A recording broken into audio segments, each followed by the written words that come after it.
अब्बा का इंतकाल हुए भी 3 महीने भी नहीं गुजरे थे कि एक दिन अम्मा मुझे बाजार ले गई और मेरे लिए पैंट शर्ट लेने गई। मेरी उम्र 17 साल थी और मैंने ज़िंदगी में कभी पैंट शर्ट नहीं पहनी थी और मुझे पैंट शर्ट अच्छी भी नहीं लगती थी। मगर अम्मा कहने लगी, बेटी अब मैं बहुत मजबूर हूँ, अब हमारा कमाने वाला कोई नहीं रहा, ये सब मैं तुमसे बहुत मजबूरी में करवा रही हूँ। और देखो, ये बात किसी को मत बताना, बस हम दोनों में राज़ी होनी चाहिए। अगर ये बात तुमने किसी को बताई तो मैं तेरी जान ले लूँगी। फिर अम्मा ने मुझे उस काम पर लगा दिया। मैं ये सब करना नहीं चाहती थी मगर अम्मा की वजह से चुप करके करती रही। मुझे बहुत तकलीफ़ का सामना करना पड़ता मगर मैं सब्र कर जाती। इस बात को कई दिन गुजर गए थे।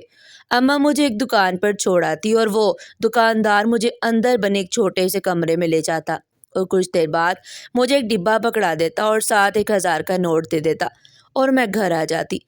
अम्मा, मुझसे अब ये काम रोज़ रोज़ नहीं होता, सब अजीब नज़रों से देखते हैं मुझे, मैं नहीं जाऊँगी वहाँ। मैंने आज अम्मा को फैसला सुना दिया था और ये भी कह दिया था कि अब मैं रोज़ रोज़ वो डिब्बा नहीं उठा सकती। मैं जवान लड़की थी, रोज़ रोज़ मेरा दुकान पर जाना सब मायूब समझते थे और अजीब अजीब नज़र से देखते थे और मैं पैंट शर्ट पहन कर तो और भी अजीब सी लगती। तुझे कब से फिक्र होने लगी लोगों की कि लोग क्या सोचते हैं? अम्मा ने तंजिया कहा।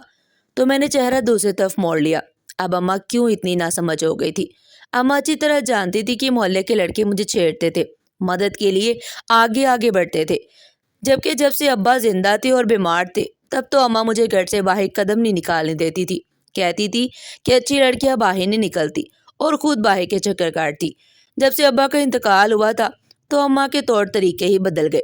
अम्मा हर काम के लिए मुझे बाहर भेज देती थी। पहले कहती थी कि लड़कियों का ऐसे बाहर जाना मुनासिब नहीं, और अब तो बाप का इंतकाल हो चुका है। बाप का साया सर से उठने के बाद बेटी का बाहर बेफिक्र घूमना खतरनाक है। मैं बोली तो अम्मा ने घूरते हुए सर पर एक थप्पड़ रसीद किया। चल, ज्यादा बनने की जरूरत नहीं। किसने बोला है घूमने को? मैं घूमने नहीं बेचती, बल्कि कोने वाली दुकान से एक डिब्बा हिलाने को बेचती हूँ। वो बोली तो मैंने गुस्से से उन्हें घूरा। अम्मा, तुम खुद जाकर लाया करो ना। जवाब देना था कि अम्मा ने चप्पल उठा ली। दफा हो जाए यहाँ से, और ये बात तूने किसी को बताई तो मुझसे बुरा कोई नहीं होगा। अम्मा चिल्लाई तो मैंने जुबान दांतों तले दबाई। ये बात तो मेरे जहन से निकल ही गई। अम्मा, मुझे पहले इस बात का जवाब दे कि वो दुकान वाला मुफ्त में 1,000 का नोट क्यों देता है। मेरी बात मुकम्मल भी ना हुई थी जब अम्मा ने गुस्से से चिल्लाना शुरू किया। मेरी माँ बनने की जरूरत नहीं है, जितना कहा है उतना करो।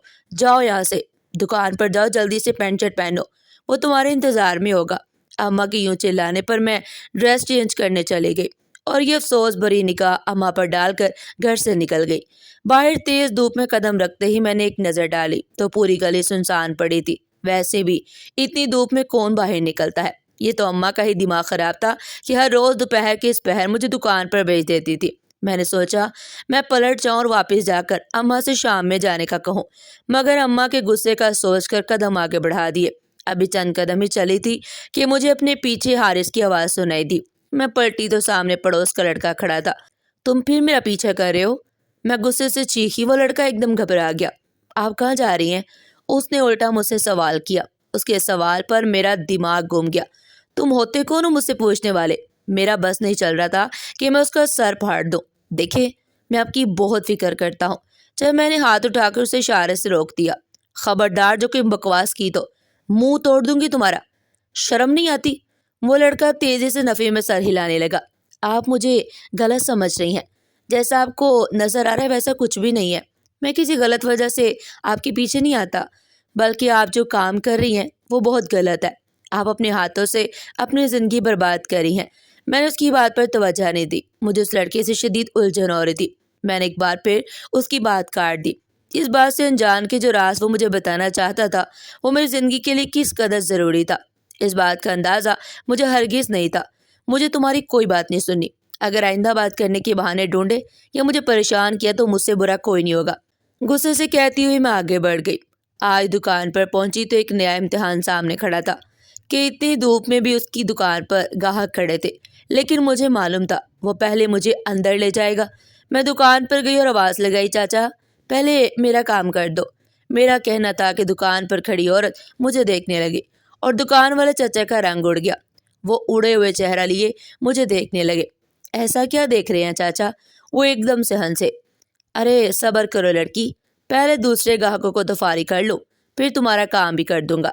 जबकि मैं उनके हाथ में पकड़ी लिस्ट देखकर ठिठक गई। चाचा, उनकी तो पूरी लिस्ट है, आप पहले मुझे फारिग कर दे, मैं इतनी धूप में खड़ी नहीं हो सकती। मैं फिर बोली। चाचा की रंगत जद पड़ गई और मैं हैरान थी कि चाचा इनको क्या हो रहा है। जब चाचा ने मुझे खामोश रहने का इशारा किया और उस औरत से मुखातिब हुए, बाजी सिर्फ 2 मिनट पहले मैं इस लड़की को फारिग कर दूँ, वो ये कहकर मुझे अंदर ले गए और आज मुझे बैठने को भी नहीं कहा और बस डिब्बा उठा कर दे दिया। मैं वहाँ से पलटने लगी थी जब वो औरत इस अंदाज से मुझे देखने लगी। मैं जाते जाते उस औरत और चाचा को देखने लगी, फिर एक बार नज़र झुकाकर उस डिब्बे को देखा जिसमें कुछ होता था, मगर मुझे देखने की इजाज़त नहीं थी। अरे बाजी, वो ये 3 बच्ची है, धूप में कहाँ खड़ी रहेगी। बस बस भैया, ज़्यादा बातें ना बनाओ, मैं सब समझ चुकी हूँ। ये शरीफों का मोहल्ला है, तुम अपनी इन हरकतों से बाज आ जाओ वरना अच्छा नहीं होगा। लाओ सामान, मैं दूसरी दुकान से ले लूँगी। वो औरत चिढ़ते हुए मेरे बराबर से निकल गई, जबकि दुकान वाले चाचा मुझे सख्त नज़र से घूरने लगे। मैं भी कंधे उचकाकर दुकान से निकल आई। अभी घर के अंदर दाखिल हुई थी कि अचानक अम्मा ने मुझसे वो डिब्बा छीन लिया। जब मुझे यूँ महसूस हुआ जैसे उसमें कुछ है जो हिला था, लेकिन अम्मा डिब्बा लेकर रुकी नहीं, बल्कि अपने कमरे में बंद हो गई। मैं सुन सी वहीं खड़ी रह गई। मैंने आगे बढ़कर अम्मा के कमरे का दरवाज़ा बजाया। अम्मा, दरवाज़ा खोलो। मुझे न जाने क्यों बहुत अजीब लगा था, मगर फिर भी मैं उसे अपना वहम समझ रही थी। चुप रहो और तंग मत करो, जाओ यहाँ से, किचन में खाना रखा है, खा लो जाकर। कुछ देर अम्मा के कमरे के बंद दरवाजे को देखने के बाद मैं किचन में चले गई। वहाँ ताज़ा रोटी और मुर्गी का सालन रखा था। वो देखकर मुझे हैरत नहीं हुई, क्योंकि जब से परचून वाले ने डिब्बे और पैसे भिजवाने शुरू किए थे तब से घर में अयाशी शुरू हो गई थी। मैं खाना खाकर फारिग हुई, रात होने को थी, मगर अम्मा अभी तक कमरे में बंद थी। मैंने 1-2 बार दस्तक दी, मगर अंदर से कोई जवाब नहीं आया। शायद वो सो चुकी थी। मैं भी अपने कमरे में चली गई। न जाने क्यों आज दिल वीरान था। गुस्से से सर झटकते हुए मैंने आंखों पर बाजू रख लिया, मगर कुछ है जो बहुत गलत है और मैं अपनी आंखों से देख नहीं पा रही। मैं वैसे ही बिस्तर पर लेट की करवटें बदलती रही। नींद मुझ पर मेहरबान हो गई और मैं सो गई। अचानक मुझे खटपट की आवाज़ महसूस हुई। घड़ी पर वक्त देखा तो रात के 2 बज रहे थे। मैं बिस्तर से उठ खड़ी हुई, बाहर निकली तो आवाज़ किचन से आ रही थी, यानी अम्मा अब कमरे से बाहर निकल आई थी। मैं जल्दी से अम्मा के कमरे में गई और डिब्बा ढूंढने लगी, मगर वो कमरे में कहीं नहीं मिला। कुछ सोचते ही मैं बेड के नीचे झुककर देखने लगी तो दंग रह गई। बेड के नीचे बहुत से डिब्बे पड़े हुए थे। मैं हैरान थी कि अम्मा मुझसे ये डिब्बे क्यों मंगवाती थी और रोज़ रोज़ मुझे पैंट शर्ट पहनाकर बेचने के पीछे क्या राज था। मैं यही सोच रही थी कि मुझे लगा वही दुकानदार अम्मा के साथ इसी कमरे में मौजूद है। मुझे खुद पर शर्म महसूस होने लगी। अम्मा किन कामों में पड़ गई थी। मैं 1 घंटा उनकी बातें सुनती रही, मगर उनका मतलब न समझ सकी। मैं वहीं बैठ कर रोने लगी। कुछ देर बाद अम्मा दरवाजे पर खड़ी खूंखार नज़र से मुझे देख रही थी। क्या कह रही हो यहाँ? उनका पूछने का अंदाज बहुत अजीब था। कुछ नहीं, बस वैसे ही आपके कमरे में आ गई। दोपहर में दुकान पर क्या तमाशा लगाया था तुमने? मैं कमरे से निकलने लगी जब वो एकदम पूछने लगी। कुछ भी तो नहीं किया। वो दुकान वाला तुम्हारा इतना ख्याल रखता है और तुमसे थोड़ा इंतज़ार नहीं होता? अम्मा गुस्से से पूछने लगी। पूछना था कि मेरा भी दिमाग घूम गया। एक यही बात तो मुझे परेशान करी थी। क्यों देता है वो डिब्बा मुझे? क्यों करता है इतनी मेहरबानी हम पर? क्यों मुझे अंदर ले जाकर बिठा देता है और वे पैसे भी वो रोज़ क्यों देता है? मैं चीख पड़ी। मुझे अपनी माँ के किरदार पर यकीन था, मगर डर भी था कि अगर मोहल्ले में ये बात फैल गई तो हम किसी को मुंह दिखाने के काबिल नहीं रहेंगे। मेरे चीखने पर अम्मा का चेहरा जर्द पड़ गया। तुम्हारे बाप के मरने के बाद मजबूरन, अम्मा बोल रही थी कि मैंने उनकी बात काट दी। अम्मा, आज के दौर में कोई इंसान इतना अच्छा नहीं होता कि वो अपने बीवी बच्चों को छोड़कर दूसरों की फिक्र करे। उसके पास खुद इतनी बचत नहीं होती जितनी वो यहाँ बेच देता है। आखिर क्यों? मुझे आज ही जवाब दो, ताकि कल ज़माना जब मुझसे ये सवाल करे तो मेरे पास जवाब हो। मेरा कहना था कि अम्मा का हाथ उठ गया।